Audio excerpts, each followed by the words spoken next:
नमस्कार, फिर पैसा बोलता है में आपका स्वागत है। आज बहुत सारे न्यूज़ हैं हमें देखने के लिए, 3 बड़े न्यूज़ हैं और इन तीनों न्यूज़ को बहुत इम्पोर्टेंट न्यूज़ हैं। पहला न्यूज़ ये है कि यूनाइटेड स्टेट्स ने ग्रीनलैंड पे हमला करने की अपना इच्छा को सीधा बोल दिया है। बाय फ़ोर्स लेना है तो बोलेंगे। तो यूरोपीय यूनियन ने कुछ ट्रूप्स वहाँ भेज दी। इससे क्या होगा, नाराज़ होके ट्रंप ने 8 यूरोपियन यूनियन देशों पे 10% की एक्स्ट्रा टैरिफ लगा दी फ़रवरी 1 से। अगर जून तक उन्होंने ग्रीनलैंड को अमेरिका के हवाला नहीं किया, तो और 25% टैरिफ्स वो लगाएँगे। इससे सारे मार्केट उथल-पुथल हो गया है। सोने के दाम में लगभग $70 एक औंस में इज़ाफ़ा हुआ है। 1 औंस में $5 सिल्वर का इज़ाफ़ा हुआ है।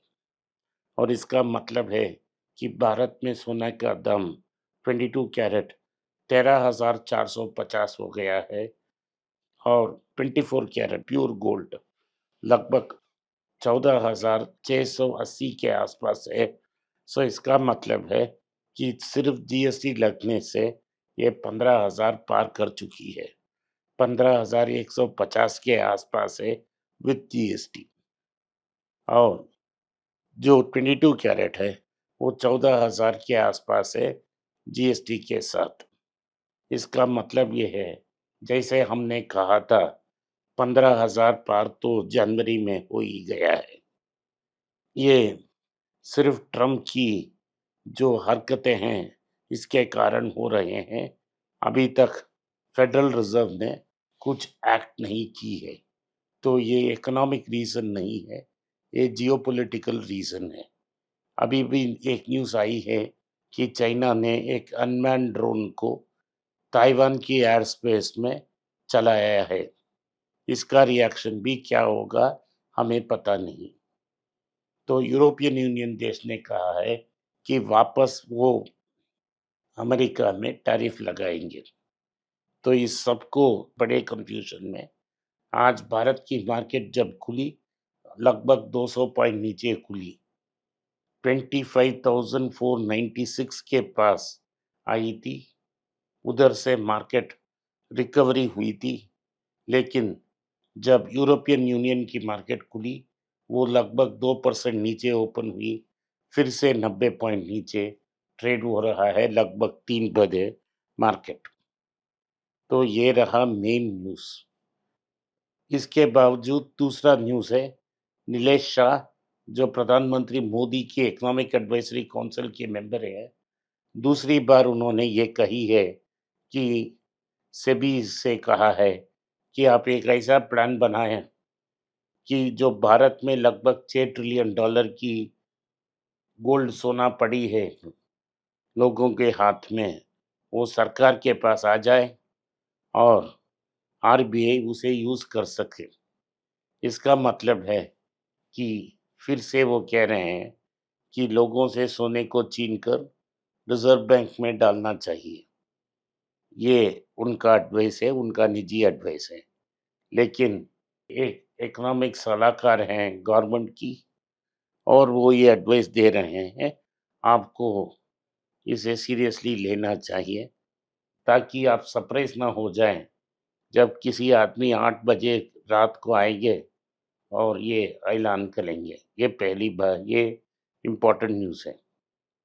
अब हम भारत की दूसरी मार्केट्स के बारे में देखेंगे।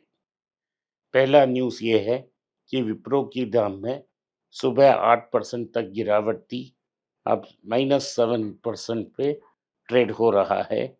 इसका मुख्य कारण रिजल्ट्स इतना बुरा है और ₹6 का डिविडेंड भी उन्होंने अनाउंस की है। तो अगर आप इसको कंसिडर करेंगे और 5 साल के लिए पेशेंटली वेट करेंगे, तो आपको अच्छे दिन मिलेंगे। बैंकिंग में भी बड़े न्यूज़ है।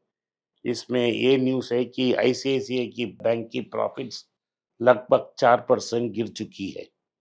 ये इसीलिए गिरी है क्योंकि आरबीआई के इंसिस्टेंस पे 1,280 करोड़ एग्रीकल्चरल लोन्स को उन्होंने बैड डेट डिक्लेयर कर दी है और इसको लाना, इस पैसे को बाहर निकालना बहुत मुश्किल है अकॉर्डिंग टू आरबीआई। तो इसे प्रोविज़न करने के लिए उन्होंने इंस्ट्रक्शन दी और इसके कारण प्राइस गिरी। आज 52 वीक लो की नींव पास पहुंच गई आईसीआईसीआई बैंक, आज 3% गिरी है और जो उनकी बुक वैल्यू है वो लगभग प्राइस टू बुक लगभग 2.75 तक नीचे आ गई है। आईसीआईसीआई बैंक को ये दिक्कत हो रही है कि वो फ्रेश डिपॉजिट्स कैसे, आईसीआईसीआई बैंक में भी ये प्रॉब्लम है कि कैसे वो फ्रेश डिपॉजिट्स को अट्रैक्ट करें।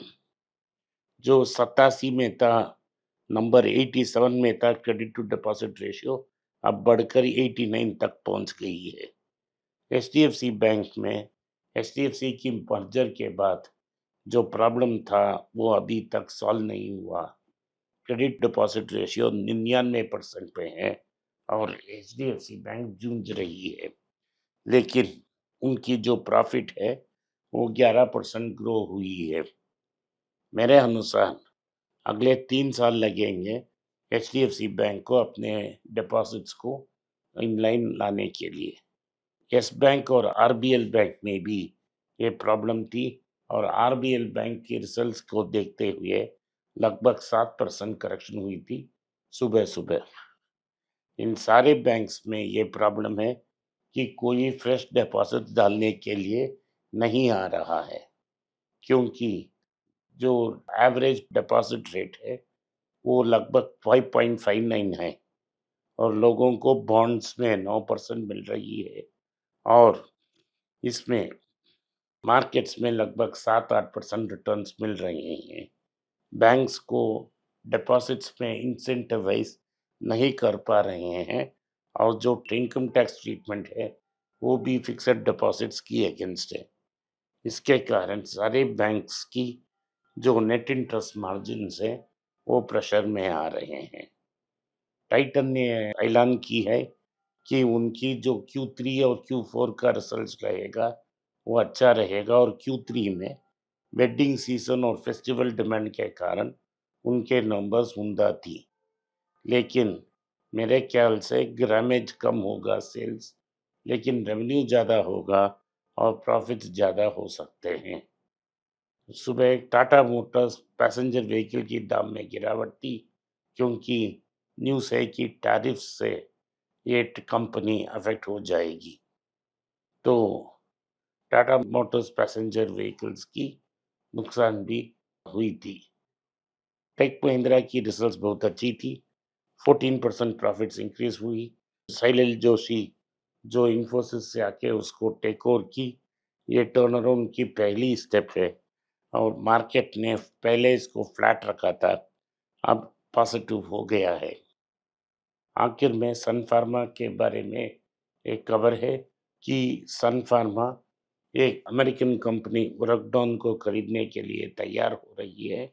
ओरेकडॉन बेसिकली वुमेन्स वेलनेस प्रोडक्ट्स पे कंसंट्रेट कर रही है और ये सन फार्मा के लिए अट्रैक्टिव फिट होगा। अब लोग की बातचीत हो रही है कि ये टेक ओवर कंप्लीट हो जाना चाहिए, लेकिन जो प्राइस ओरेकडॉन मांग रहा है वो $10 बिलियन का है। दिलीप सांघवी ने इतना बड़ा ग्रोथ हासिल करने के लिए एक सीरीज ऑफ एक्विजिशंस की थ्रू ही इतना बड़ा ग्रो हुआ। इसीलिए उन्होंने टारो को अक्वायर किया, रनबैक्सी को अक्वायर किया दाइची से। सो वो एक्विजिशन में रिस्क लेने में माहिर हैं, लेकिन क्या इसको वो अक्वायर करके चला पाएंगे, $1 बिलियन क्वेश्चन है।